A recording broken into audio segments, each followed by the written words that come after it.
My uncle offered me a job once, said it was real work, unlike my cafe dreams. I declined politely. 10 years later, he's bankrupt and bitter, and I'm hiring with full benefits. He applied under a fake name. Then the unbelievable happened. My name's Eli, and I run a cafe with 15 employees, rotating seasonal menus, and full health benefits. But 10 years ago, I was just a barista who liked sketching espresso foam patterns and dreaming about bean origins like they were art exhibits. I didn't have a business plan or investors, just a stained notebook, too many shifts, and the kind of hope that makes older men scoff. Let me quickly thank you for your continuous support. This means a lot to us. If you enjoy the stories we share, kindly subscribe to this channel. It will be great if you can leave a comment on which city you are watching from. We might just give you a shout out in our next story. Today's special shout out goes to Charles Grant from Australia. We are glad you enjoy our stories. Now let's go deeper into the story. The first time my uncle told me I was wasting my life, he did it with a beer in one hand and a story about firing someone in the other. It was Thanksgiving. I just turned 23. He leaned over the table, too loud, too sure, and said, "What you're doing isn't work, Eli. It's playing. Real work is risk, stakes, profit, employees, payroll. You get that?" I nodded, because I was raised not to embarrass relatives in front of family, even when they embarrassed me. He had that voice, the kind that filled rooms, not because it carried weight, but because it demanded space. He owned 3 auto parts stores back then. Were cufflinks to barbecues. Called his secretary, girl, like it was still 1979. I said something like, "I'm happy where I'm at," and tried to steer the conversation back to the stuffing. He didn't let it go. Guys like him rarely do. "You know," he added, picking turkey from his teeth, "I could use someone like you. Not afraid to grind. You'd start on inventory, maybe delivery routes. Learn how real money moves." That last part stuck with me, not because I considered it, but because of the way he said real. Like the coffee I made wasn't brewed, it was imagined. Like my work was a phase, a softness he assumed would dissolve when the rent got serious. I declined, politely, because I still thought that mattered. He clapped me on the back and laughed like I'd made a cute joke. "All right," he said. "Call me when the lattes stop paying your rent." It wasn't the words that stayed with me, it was the smirk. That little twist in his mouth that said, "You'll see. I'll be right. You'll crawl back." It's funny how you can remember a look more than a birthday, more than your first car or first kiss. That look stuck like something rotten under my tongue. We didn't talk much after that. He sent a few texts over the years, usually around holidays, always a little drunk. I stopped responding after a while. There wasn't a dramatic falling out. Just space. Quiet space that I let stretch further every year. But here's the part one never told anyone.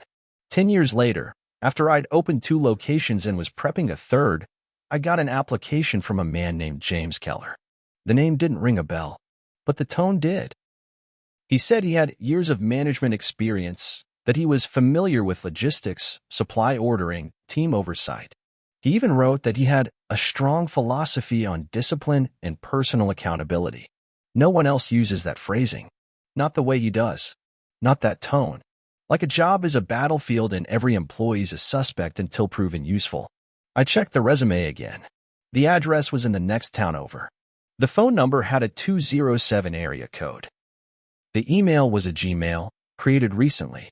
I looked up the name. No LinkedIn. No social trail. And then I noticed the reference at the bottom. J. Marshall Auto Supply, closed 2019. That was him. My uncle. Bankrupt. Rebranded. He didn't recognize the cafe name. Or maybe he did, and hoped I wouldn't recognize him. Maybe he thought I'd forgotten the voice, the face, the way he said cute dream, like it was a diagnosis.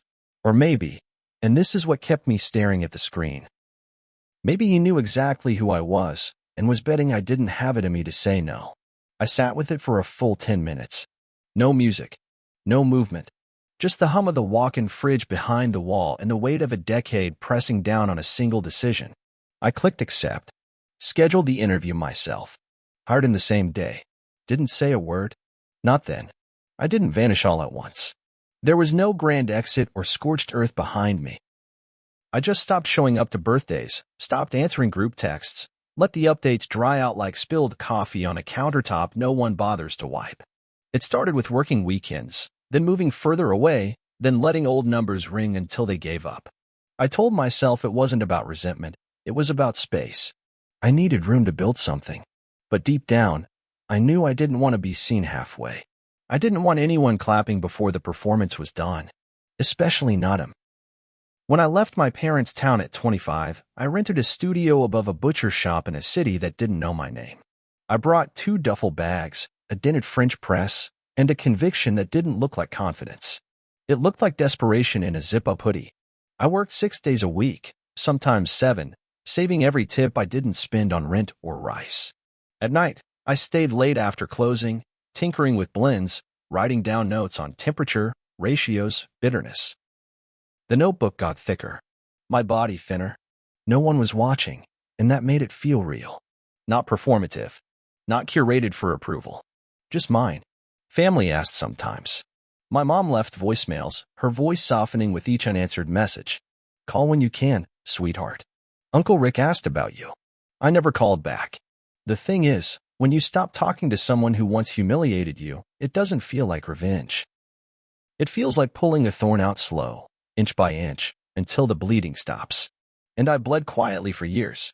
Even when the first cafe opened, just 12 seats, a leaky sink, and a chalkboard menu, I didn't tell anyone.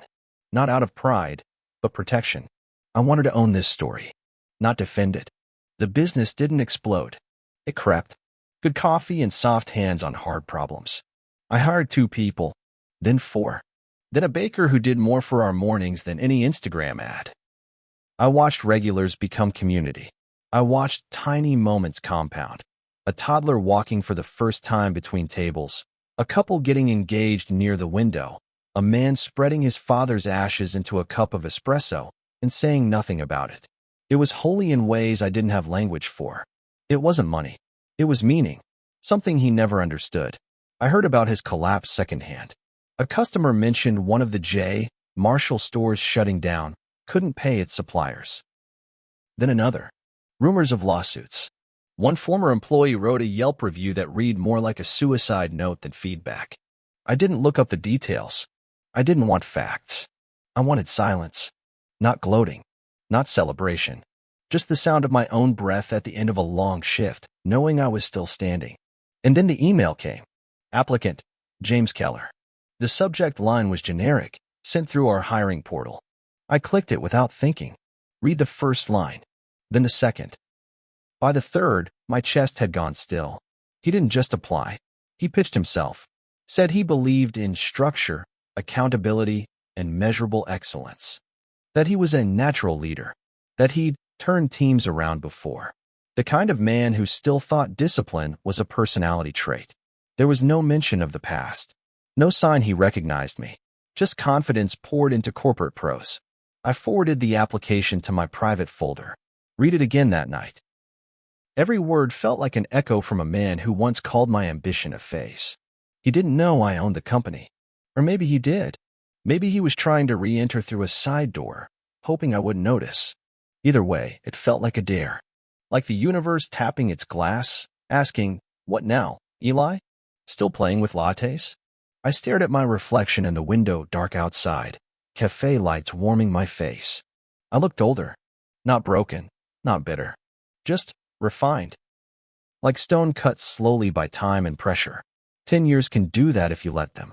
I thought about deleting the email, ignoring it, but that felt too much like a reaction, and I didn't know any of those anymore. So I crafted the response myself. Thank you for your application. We'd love to schedule an interview. I used our standard sign-off. Professional. Warm. Nothing to hint at recognition. Nothing to suggest I'd once sat at his table while he dismissed my life as make-believe. That night, I sat in the office long after closing, watching the espresso machine drip one last pull. The steam curled like breath. I sipped, closed my eyes, and let the taste fill every corner of my tongue. The bitterness was intentional. The next morning, I printed out his resume and slid it into a manila folder. I held it there for a few seconds longer than I needed to, thumb pressed against his fake name. James Keller. The kind of alias that hopes to sound forgettable. But you can't rename the past. You can only walk back into it. And sometimes, you do it on purpose.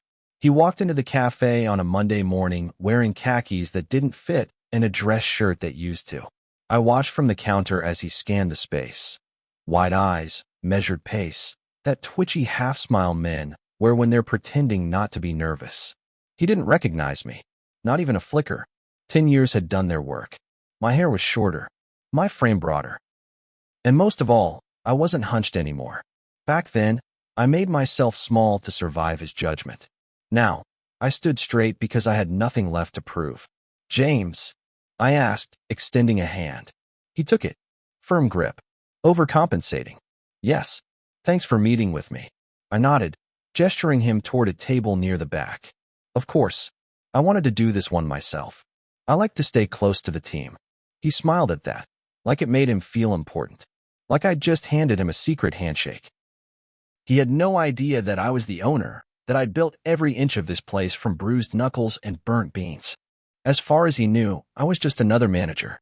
That was exactly how I wanted it. I interviewed him like I didn't know him. Asked about experience, leadership style, conflict resolution. He recited everything like a textbook. Disciplined, authoritative, team-focused.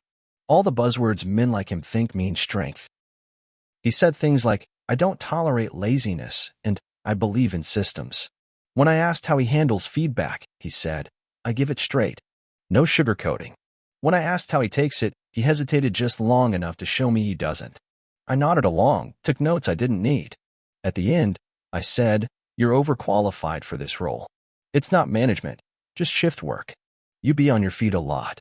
Coffee, customers, cleanup." He paused. I saw the flinch in his throat, the tug behind his eyes. But desperation is a better salesman than pride. "I can do that," he said. And just like that, I hired him. He started the following week. Training days were my favorite. I ran them myself, said I liked to set the tone. He wore the same khakis again. I handed him a black apron and watched him tie it, hands fumbling at the back like a man used to asking for help. I didn't offer. We worked side by side those first few shifts. I taught him the register, the grinder, the mop system.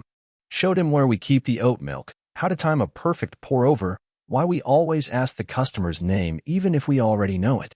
"It's about dignity," I said. "Everyone wants to be seen." He nodded like he agreed, but I could tell he didn't really understand. Men like him don't do names. They do titles. He was decent at the work. Not great. Not terrible. Slower than the younger staff, but not lazy. There was effort behind his movements, even if they lacked grace. He was polite to customers. Courteous, even. But with coworkers, I saw it slipping. The old habits. Correcting baristas too sharply. Eye-rolling when someone forgot a step. Once, I heard him say to Lily, our newest hire, "If you spent more time paying attention and less time chatting, we'd be moving faster." I pulled him aside after the shift. "Hey," I said calmly. "We don't talk to people like that here." He looked surprised. "I was just giving feedback." I smiled. "Then give it like someone who wants them to stay." That was his first warning. He said nothing, just nodded, jaw tight. I saw it in his face. He wasn't used to being corrected without being feared. That was the power I had now. He didn't know me, but I knew everything about him. And I used that knowledge like a scalpel, not to wound, to carve away the fantasy he'd built about himself. Over the next few weeks, I watched the facade crack. He tried to assert control in subtle ways, reorganizing the back shelf, making suggestions to shift leads, referencing how things used to be run. But no one deferred to him. No one cared who he used to be. In this world, he was the new guy with a shaky milk froth and no social read. I kept assigning him shifts under me. Every night after close, I made him mop the floors. Not because I wanted revenge through labor, but because mopping is humbling. It brings you face to face with everything spilled and broken. It forces you to move slowly and with intention. It makes you look down. One Thursday evening, he lingered after clocking out. "You ever think about doing more?" he asked. I raised an eyebrow. "More? Yeah. Expanding. Scaling. This place has potential, but you're running it small." I smiled without warmth. "I built it that way." He nodded like he didn't believe me. "Just saying, if you ever want help thinking bigger, I've got experience." I looked at him, really looked, and said, "I'm exactly as big as I want to be." He left without replying. That night, I sat in my office and opened his file again. Read through his application, all the boasts and bullet points. I remembered how he once told me, "No one respects a man who makes coffee for a living." And now, here he was, wiping down counters and mispronouncing macchiato while I signed paychecks with my name at the bottom. He still didn't know. And somehow, that made it better. It started with an email. Not to me. He still thought I was just a floor manager, but to HR. A polite inquiry about a possible raise, couched in corporate politeness, but written in that same clipped authority he always used when pretending to play by someone else's rules. "Given my background," he wrote, "and the fact that I've taken initiative on shift-level inventory reorganization, I'd like to discuss compensation alignment." He didn't know I had access to the thread. Didn't know I'd read it with a slow sip of chamomile tea, smiling like a man who'd finally learned how to wield silence as a blade. I waited 3 days before replying. Not to punish. To let the space stretch. Let it echo. He was used to being answered. To urgency trailing behind his words like a tail. When the reply came, it wasn't from HR, it was from me. My tone was careful. Thankful. I said I appreciated his initiative. That we reward performance and consistency, not just experience. That we could reevaluate in 3 months. I used language he used to throw at others, aligning expectations, measurable value, internal benchmarks. Every phrase a mirror. He thanked me, but I could see the shift after that. A tightness in his jaw when I gave directions. A slower response when I called for backup during a rush. He wasn't defiant, just dulled. Like a knife that couldn't admit it was losing its edge. I watched it happen the way a doctor watches a fever break. Patiently, clinically, without interference. This wasn't vengeance. This was structure. And structure reveals character more than chaos ever will. I started testing the cracks. Subtle things, never cruel. Asking him to mentor a teenage hire named Raphael, who had a stutter and nervous hands. Assigning him to latte art, even though I knew his pours looked like roadkill. Letting the younger baristas take lead during inventory runs. He bristled, of course. But the brilliance of humility is that it's never about humiliation, it's about invitation. You can either grow through it or resist and rot. He chose the latter. Lily came to me one morning and said, "I think James doesn't like working under women." I didn't flinch. "What makes you say that?" "He talks over me in front of customers." And once, he called me sweetheart.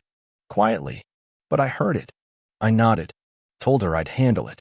Didn't escalate, just observed. Next shift, I had her shadow me while he ran the register. Watched him flinch every time she offered feedback. Watched him correct her word choice on receipts. Watched her eyes go tight with practiced grace.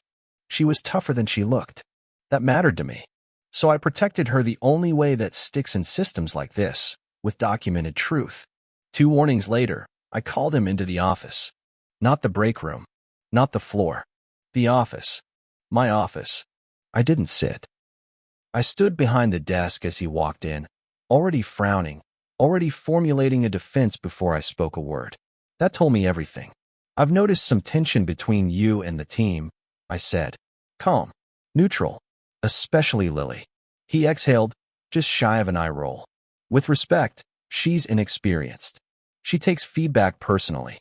She takes tone personally," I corrected. "So do I." He blinked. "I thought this place encouraged honesty." "We do. We just don't confuse it with condescension." Silence. I folded my arms. "This is your final warning. We value contribution here, but we value culture more." "Understood." His mouth opened. Closed. Finally, he nodded. "Understood." He left the room a little smaller than he'd entered. Not collapsed. Just deflated. The kind of retreat you don't see unless you're looking for the long game. I didn't gloat. I didn't smile. I went back to the espresso machine and pulled a shot so bitter it made my gums ache.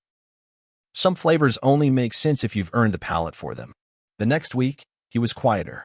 Not better. Just quieter. He did his job. Avoided eye contact. Didn't crack jokes. I watched him realize something most men like him take decades to understand. Control isn't always loud. Sometimes, it's the soft refusal to be impressed. And I wasn't impressed.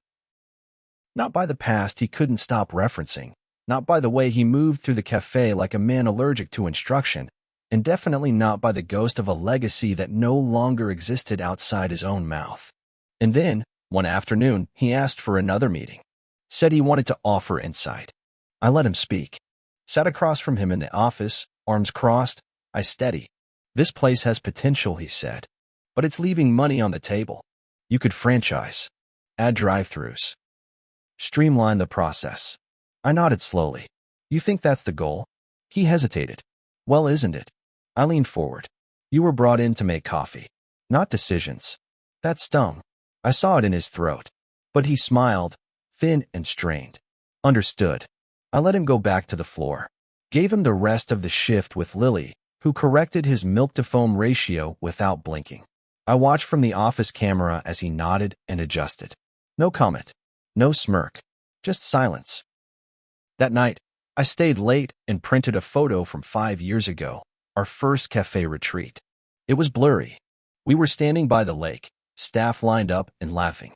I was in the center. Younger. Scruffy, but still me. I framed it and hung it in the hallway by the break room, right at eye level. He hadn't seen it yet, but soon he would. It happened on a slow afternoon, the kind where time folds in on itself and you start noticing things you've passed 1,000 times. Rain smeared against the windows in tired strokes, the bell above the door silent for nearly 20 minutes. I was in the back, balancing schedules and last month's supply invoices, when the motion camera flicked on. I looked up at the monitor out of habit. Just him, standing near the break room hallway. Still. Too still. Like a man seeing something he wasn't meant to see but couldn't look away from. I knew what he was staring at. The photo. The one I'd hung 2 nights ago in a plain black frame, no caption. 12 of us at Lake Pinehurst, all smiles and sunburns, the cafe's first retreat.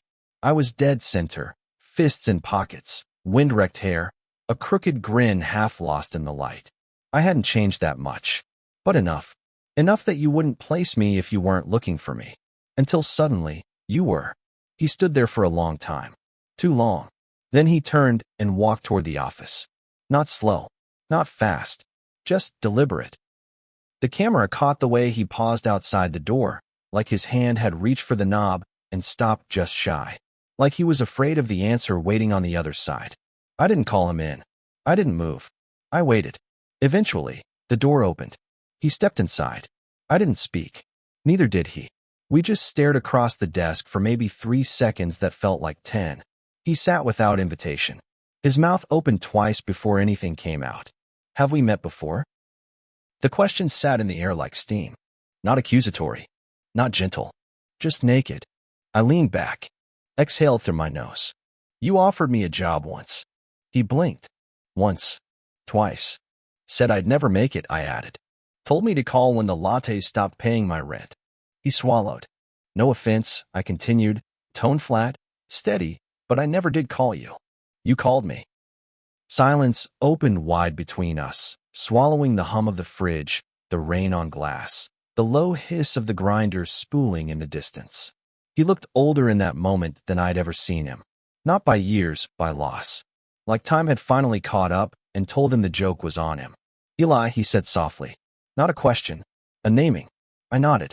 He leaned forward, elbows on his knees. Why didn't you say anything?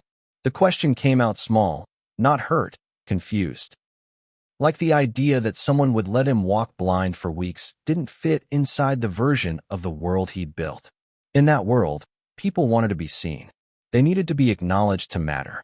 He'd never imagined being allowed to feel invisible. I shrugged. I wanted you to know what it felt like. He looked down. To be overlooked, I continued. To be hired for your hands, not your mouth. To be told you weren't needed beyond your shift hours. To be evaluated like an employee, not inherited like a burden. He didn't defend himself. That surprised me more than anything. Maybe because he finally saw it. Not just me, but himself. The loop. The pattern. What he used to do to people. What it felt like on the other side. What had always been happening behind the noise of his own voice. I didn't know, he said, not looking up. I know. A long pause. He exhaled like he was releasing something old. So what happens now? I tilted my head. That depends on you. He looked up, eyes red but dry. You want me to quit? I shook my head. No, I want you to stay, and I want you to work. He frowned. I am working. No, I said gently.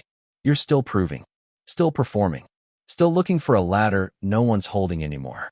Just work, learn, make mistakes, be useful, or don't. But stop trying to outrun who you used to be. No one here cares. Only you. He nodded, barely. A flicker of something moved across his face. Shame. Maybe relief. Hard to say. He stood. I didn't. He lingered in the doorway before turning back. I was wrong about you. I almost laughed.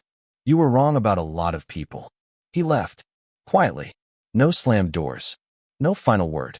Just the sound of his shoes against the tile and the bell above the front door as he stepped into the rain. I stayed seated for a long time. Didn't cry. Didn't smile. Just sat with the weight of 10 years and the strange, weightless peace of saying exactly what needed to be said. No more, no less. The espresso machine hissed from the kitchen. The floor needed sweeping. And somehow, everything felt exactly right. 3 weeks passed without another conversation between us. Not about that day, anyway. We still exchanged shift notes. Still coordinated tasks. Still moved around each other in the small gravity of the cafe like two moons pretending not to orbit the same regret. But there was no more tension. No more thinly veiled superiority from him. No more cold distance from me. Just work. Actual, simple, humble work. I watched him start to listen more. Speak less. He stopped correcting people mid-sentence. He started asking questions. And once, I caught him refilling Lily's water without being asked. It was strange, watching someone disarm themselves. I wasn't used to it. Not from him. Not from men like him, who'd built entire identities out of the armor they wore in place of apology. And yet here he was, sweeping floors without commentary, carrying milk crates in silence, showing up on time, leaving without lingering. Maybe it wasn't redemption, but it was something close to a beginning. And beginnings, I'd learned, are the most powerful endings you can give someone you once wanted to erase. But closure doesn't always come from their change. Sometimes, it comes from finally letting go of what you were carrying. It was a Tuesday morning when I found the voicemail. I hadn't been looking for it. I was cleaning out the old phone I'd used when we opened our first location, a cracked, sluggish thing with half the screen dead and a battery that drained faster than a sinkhole. I was about to factory reset it when I saw the notification, one saved message. The timestamp was from nearly 6 years ago. I pressed play. His voice came through the static like a ghost trying to apologize in code. Eli, don't know if this number still works. Just figured I'd try. I heard you moved. Hope you're well. Things aren't great on my end. Had to close the second store. Thinking about the first. People don't show up like they used to. Or maybe it's me. Anyway, I know I gave you a hard time. Just wanted to say if you ever need anything. I'm still here. Click. No sign-off. No real acknowledgement. Just that particular flavor of regret that stops just short of naming itself. I stood there, phone in one hand, mop in the other, with 1,000 thoughts buzzing but none strong enough to speak out loud. I didn't feel pity. Didn't feel triumph. Just tired. Like I'd been carrying a weight in my chest for years and finally saw it for what it was. A receipt for something I never bought but somehow kept paying for. I deleted the message. Not in anger. Not as some symbolic middle finger. Just because I didn't need it anymore. I'd heard what I needed, and it no longer mattered. Later that night, we closed early for deep cleaning. The crew cleared out by 8. It was just the two of us left, scrubbing baseboards in the kitchen. He looked over at me, sweat on his brow, sleeves rolled, and said, "You ever miss being behind the bar all day?" I thought about lying, but I didn't owe him performance anymore. Sometimes, I said. It's where I found peace. He nodded. I miss peace. There was something about the way he said it. No weight on the words, but all the weight behind them. I didn't respond. Just handed him the towel and moved on to the next wall. Not everything needed a reply. Before he left, he asked if he could hang up the mop. Of course, I said. He did. Carefully. Like the mop was a crown. That, more than anything, stayed with me. After he left, I locked the doors, dimmed the lights, and sat at the front window. Rain again.